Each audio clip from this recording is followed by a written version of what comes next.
So let's proceed to inter-branch transfer. So dito, class, yung home office, nag-transfer siya ng inventory shipments to branch. Okay, branch A. Pero nagkamali siya, okay? At dapat pala kay branch B pupunta yung shipment na yon.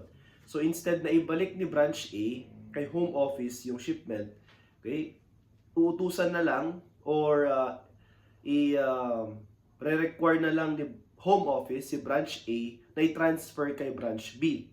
Okay? So there will be transaction between branch A and branch B. So now, normally, yung tinatawag nating freight, no? Freight from home office to branch A and from branch A to branch B, okay, ay meron tayong actual cost na may incur.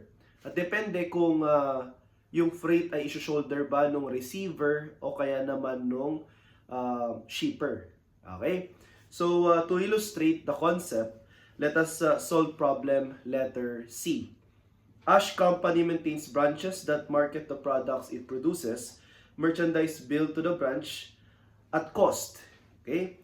With the branches paying the freight charge from home office to the branch. So, ang receiver, yung mga branch, ang nagbabayad ng freight charge.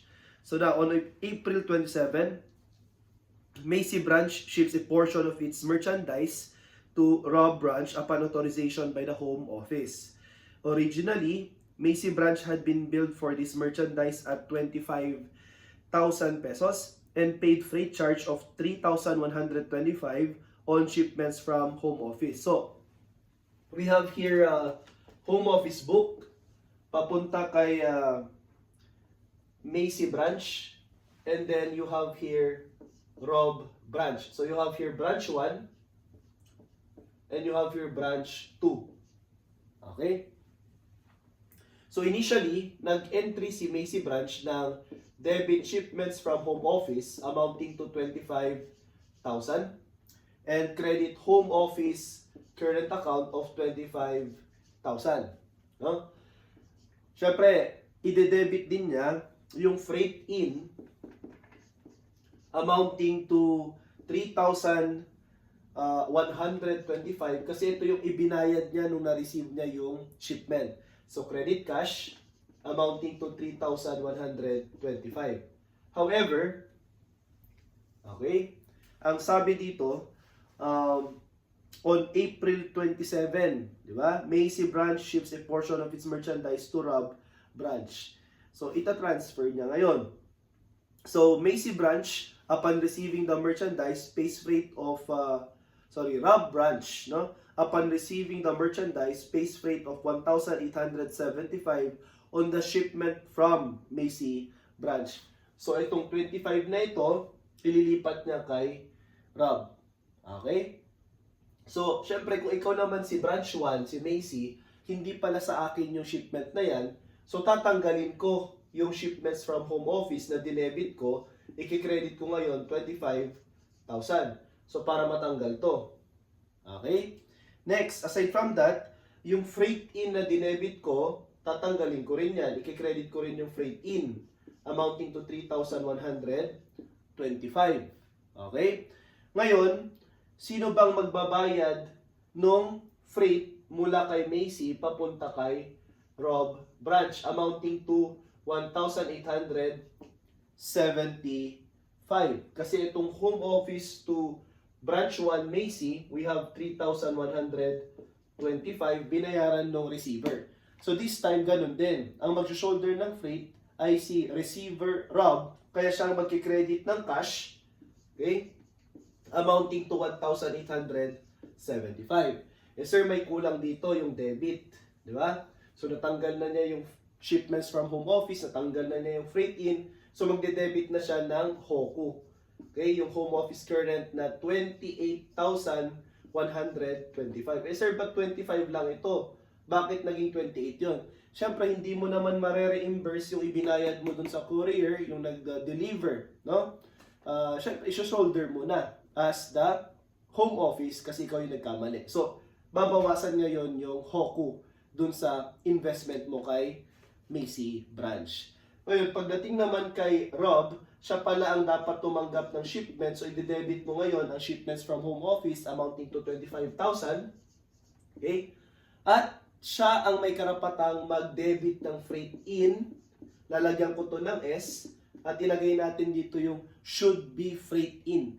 Okay? Kung hindi sana nagkamali na napunta kay Macy, should be freight. Okay?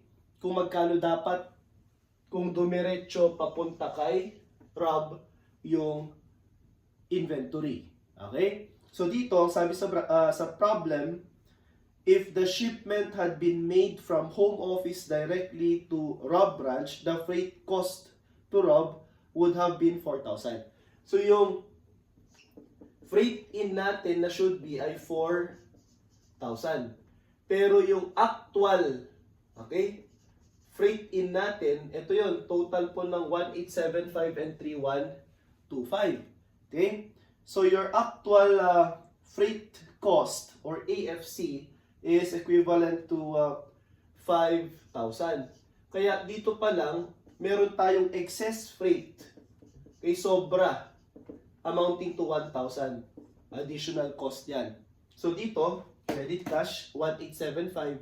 Kung ikaw ang patutunguhan no, nung inventory, ikaw ang merong right to debit freight in. Okay, amounting to 4,000.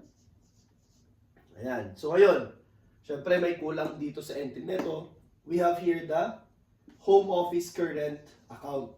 Okay? 25,000 plus 4,000, you have 29,000 minus 1,875. So meron tayong 27,125. Ayan. Okay? So ito yung bagong entry natin.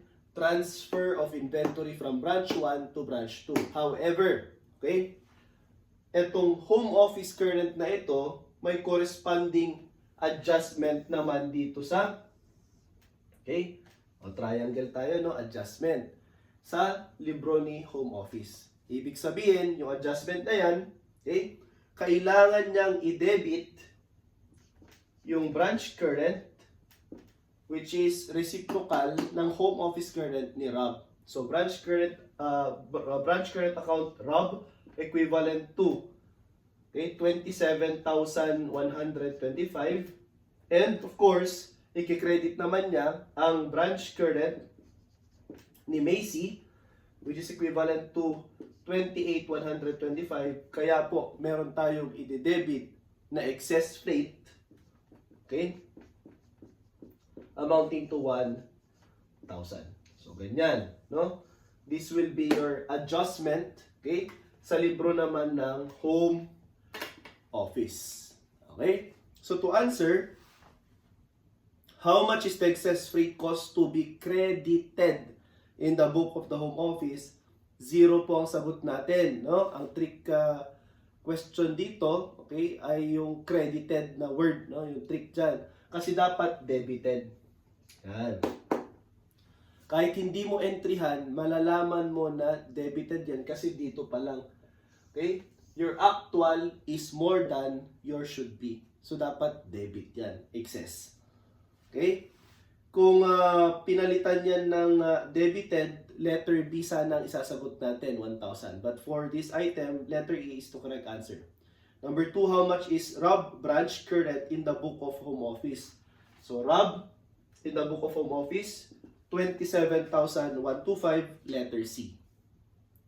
Number 3, upon receipt of shipment by Rob branch, freight in is debited in the amount of, ang sagot natin, ito po yun, 4,000. Yung should be freight. Okay, so you have here letter D. And number 4, home office current is debited by Macy branch in the amount of, magkano yung dinebit na home office current ni Macy? 28,125. Letter D ang tamang sagot. Okay? So that is for problem letter C. Now, let's proceed to problem letter D.